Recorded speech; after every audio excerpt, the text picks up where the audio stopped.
Curso Diaconía Social en línea.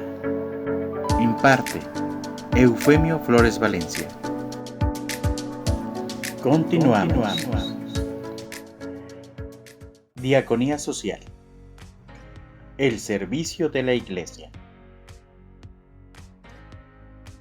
Hablar de humanizar el mundo es una frase muy elaborada del Papa Juan Pablo II, del cual estaremos profundizando un poquito más adelante, pero quiero retomar de que hemos venido caminando en esta reflexión sobre la diaconía entendida como el servicio y que no era única y exclusiva de un solo sector, es decir, los apóstoles, los diáconos. Hemos ido hablando que el servicio va desde el contexto judío, desde la misma persona de Cristo, y en ese sentido hemos ampliado tanto que ir más allá de un ministerio es labor de toda la Iglesia. La fe en la persona de Jesús conlleva un proceso transformador de la realidad social en función del proyecto del reino de Dios. Así pues, todos los bautizados están llamados a vivir esta dimensión social de la fe, que se ha de vivir como un don y una tarea que brota del Evangelio y del seguimiento a Jesús. Esa vivencia es el mejor testimonio de una fe madura e inserta en la vida concreta. Y en palabras del Papa Francisco, todo bautizado debe dar testimonio de Jesús resucitado, ya que si el cristiano se deja llevar por la comodidad, la vanidad o el egoísmo, ¿cómo podrá comunicar a Jesús vivo? De fondo estamos hablando de esta misión de poder llevar a cabo la enseñanza social cristiana. Ya el Papa Juan XXIII mencionaba 3 razones que dificultan esta puesta en práctica de la enseñanza social cristiana. En primer lugar, el egoísmo del hombre, es decir, esta condición natural que tiende al narcisismo, que dificulta incluso la comprensión de principios debido a que interfiere con intereses particulares. El segundo obstáculo reside en la cosmovisión materialista dominante, es decir, se va produciendo un tipo de pseudocultura en la que la dimensión de la gratuidad y de la trascendencia no tienen cabida. El tercero es la dificultad para determinar lo que exige la justicia en una situación concreta, es decir, la concreción misma de los casos o situaciones a los que se ha de enfrentar la reflexión y la praxis cristiana, lo que constituye un obstáculo complejo a enfrentar.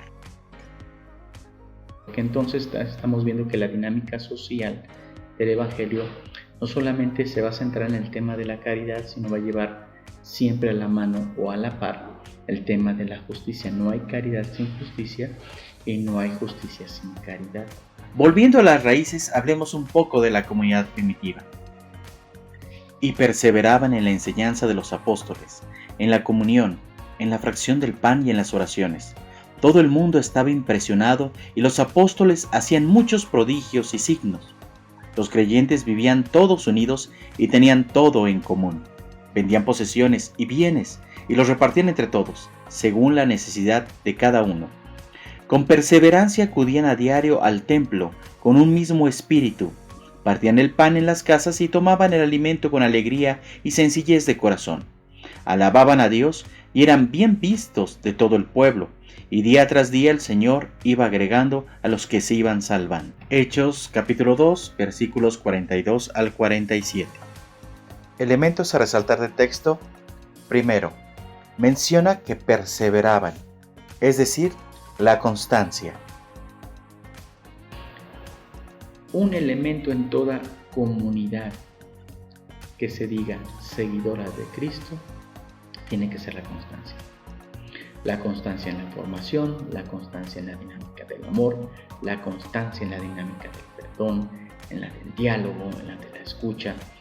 Esto lo encontramos hoy como un gran desafío aún en nuestras comunidades parroquiales, en las comunidades religiosas. Y este elemento viene a ser el primario de una serie de, diría yo, requisitos para poder hablar de que realmente somos otros Cristos. la constancia, el perseverar en la escucha de la enseñanza, el vivir la comunión, la fracción del pan, las oraciones. Si ustedes están viendo estos elementos, pues prácticamente encontramos la dinámica del triple ministerio: liturgia, profética y social, porque a fin de cuentas la comunión, aquí bien interesante este tema, surge de dos elementos de común unidad, comunidad. Y es esto: nuestra iglesia hoy día, para ser signo y testimonio de Cristo, tiene que ser unida. Por eso decimos que es una, santa, católica y apostólica. El primer elemento es unidad. Y esto para ser signos. No podremos ser signos si no hay unidad. Y dos, la puesta en común. El salir del yo, salir de este egoísmo que nos menciona el Papa Francisco y ya nos alertaba el Papa Juan XXIII, va en esta línea. Vivir la comunidad es el romper estos esquemas del yo para poder encontrarme, redimensionarme en el tú, en el ser nosotros. El mismo Evangelio nos dice que ellos sean uno como tú y yo somos uno. Y que esto se viva desde una dimensión de alegría y de corazón. Es muy interesante. La caridad tiene que entenderse, o la dimensión social del Evangelio tiene que entenderse desde una dinámica de gratuidad, de entrega, de donación. Esto es lo que plenifica, que da plenitud a toda persona. Cuando encontramos este elemento de gratuidad, de donación, de vivencia, del encuentro con el otro, ahí sí hacemos iglesia, ahí sí hacemos comunidad. Pero realmente lo que Dios quiere es que el hombre se autorrealice plenamente. Y es una dinámica toda la vida, por eso es constancia, por eso es perseverancia, por eso es vivir en comunión con todas las dificultades, con todos los riesgos, con todas las problemáticas que hay. Nadie dijo que fuera fácil, ¿no? Vivir la comunión, los 12, era en ese sentido.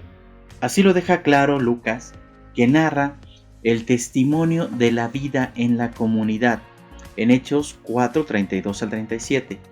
Nos habla de que la caridad no era algo accidental o periférico en la vida de la comunidad cristiana, sino el elemento constitutivo de su identidad y su signo de credibilidad en la misión de anunciar el Evangelio, de hacer presente con la fuerza del Espíritu el amor y la misericordia de Dios.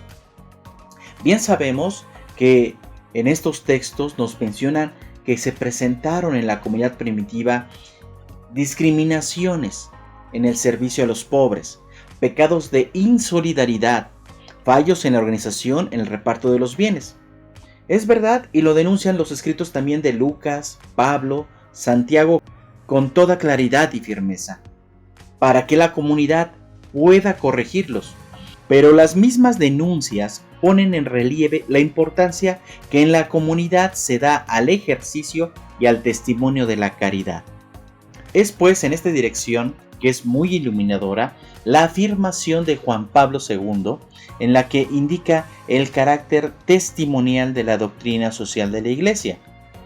En Centésimos Annus número 5 menciona: para la Iglesia, el mensaje social del Evangelio no debe ser considerado como una teoría, sino en primer lugar un fundamento y una motivación para la acción.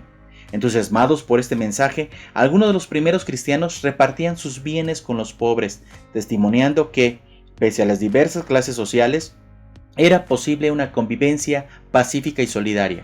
Hoy más que nunca la Iglesia es consciente de que su mensaje social encontrará credibilidad en el testimonio de las obras antes que en su coherencia y lógica interna, ya que, como menciona Santiago en el capítulo 2, versículo 17, la fe sin obras está muerta.